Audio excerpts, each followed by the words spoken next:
Assalamualaikum warahmatullahi wabarakatuh. Salam Om Swastiastu, Namo Buddhaya, salam kebajikan. Kembali lagi dengan saya Indra, nomor induk mahasiswa 5013930082, Prodi Magister Pendidikan Dasar. Kali ini kita akan membahas tentang teknologi informasi dan komunikasi. Pada topik pembahasan yang pertama yaitu di era perkembangan teknologi informasi dan komunikasi atau TIK, bagaimana Anda sebagai guru pendidikan dasar dapat memastikan integrasi yang efektif dari TIK dalam proses pembelajaran?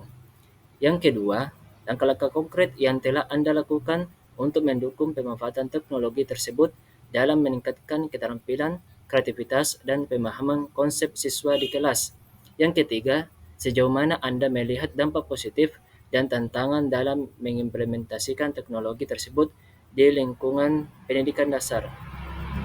Kita masuk pada topik yang pertama, yakni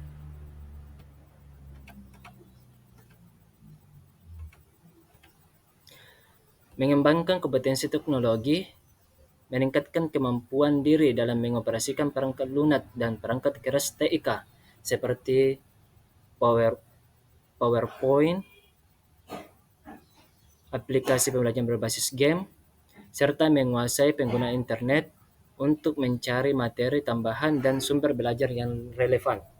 Yang kedua, pelatihan dan penyuluhan berkala.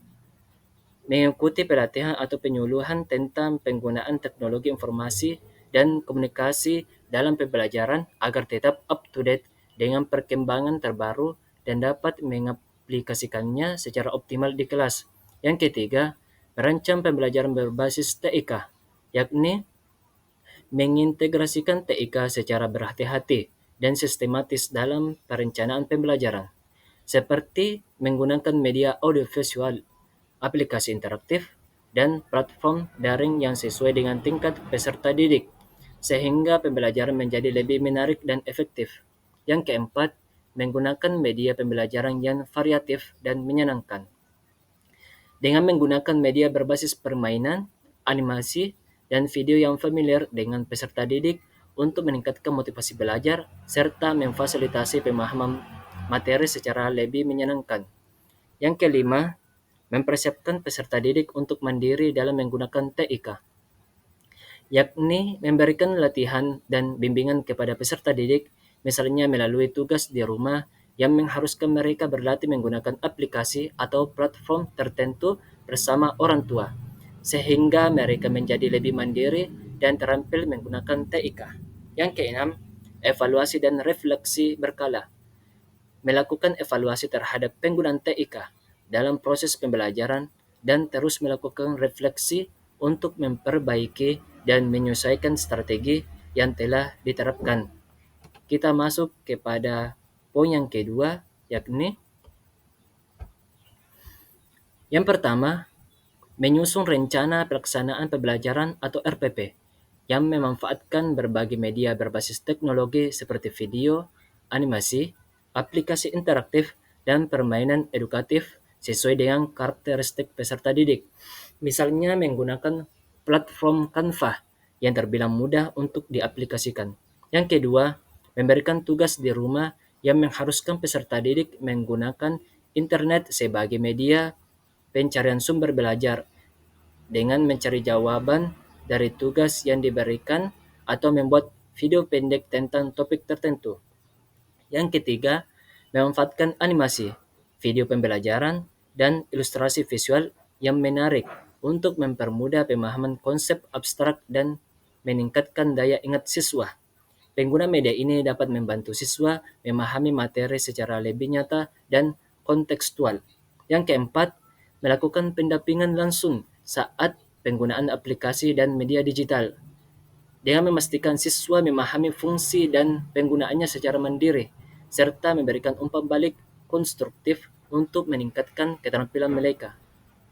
Yang kelima, melaksanakan evaluasi pasca pembelajaran menggunakan kuis daring, polling interaktif, maupun tugas berbasis teknologi agar bisa langsung mengetahui tingkat pemahaman siswa dan menyesuaikan strategi pengajaran sesuai kebutuhan.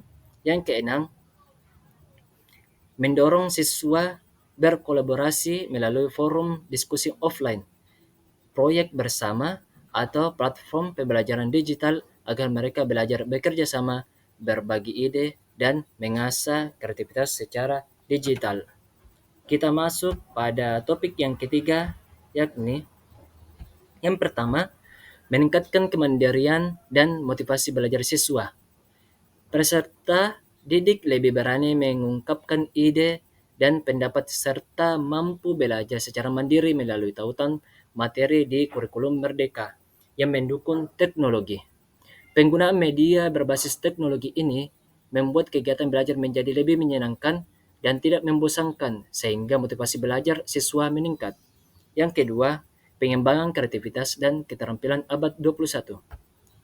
Teknologi memfasilitasi siswa dalam mengembangkan proyek kreatif seperti pembuatan video, pembuatan karya sederhana dari bahan bekas melalui tutorial video interaktif, atau materi presentasi yang mampu meningkatkan kreativitas dan keterampilan berpikir kritis mereka.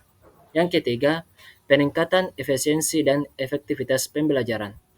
Media digital memudahkan guru dalam menyampaikan materi dan mengelola pembelajaran, serta memfasilitasi pembelajaran berdiferensiasi yang menyesuaikan kebutuhan setiap peserta didik.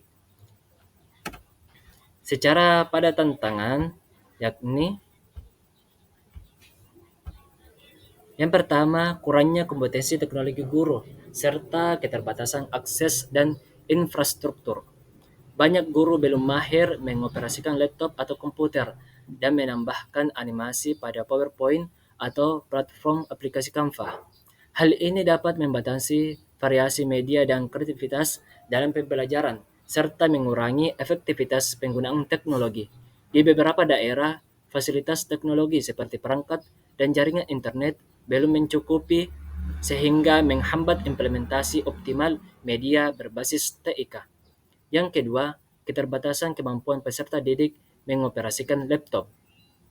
Meskipun mereka mahir dengan smartphone, tetapi siswa masih kurang terampil menggunakan laptop, sehingga waktu pembelajaran efektif berkurang karena guru harus membimbing mereka terlebih dahulu dalam menggunakan aplikasi yang dibutuhkan. Yang ketiga, kebijakan sekolah dan regulasi serta resistensi terhadap perubahan. Sekolah kadang melarang siswa membawa smartphone, membatasi penggunaan media teknologi secara langsung dan mandiri saat proses pembelajaran berlangsung. Beberapa guru dan orang tua juga dibilang kurang antusias terhadap perubahan metode pembelajaran berbasis teknologi karena kurangnya pemahaman atau kekhawatiran terhadap dampak negatifnya. Secara kesimpulan, implementasi teknologi dalam pendidikan dasar memberikan dampak positif berupa peningkatan motivasi, kemandirian belajar, dan efisiensi pembelajaran. Namun, tantangan utama meliputi kurangnya kompetensi guru, keterbatasan fasilitas, dan hambatan regulasi yang mengurangi efektivitas penerapan. Untuk mencapai manfaat optimal, diperlukan pelatihan guru, peningkatan infrastruktur, serta dukungan kebijakan yang memfasilitasi penggunaan media digital secara luas dan merata. Sekian presentasi dari saya. Akhir kata, wassalamualaikum warahmatullahi wabarakatuh. Salam Om Swastiastu, Namo Buddhaya, salam kebajikan.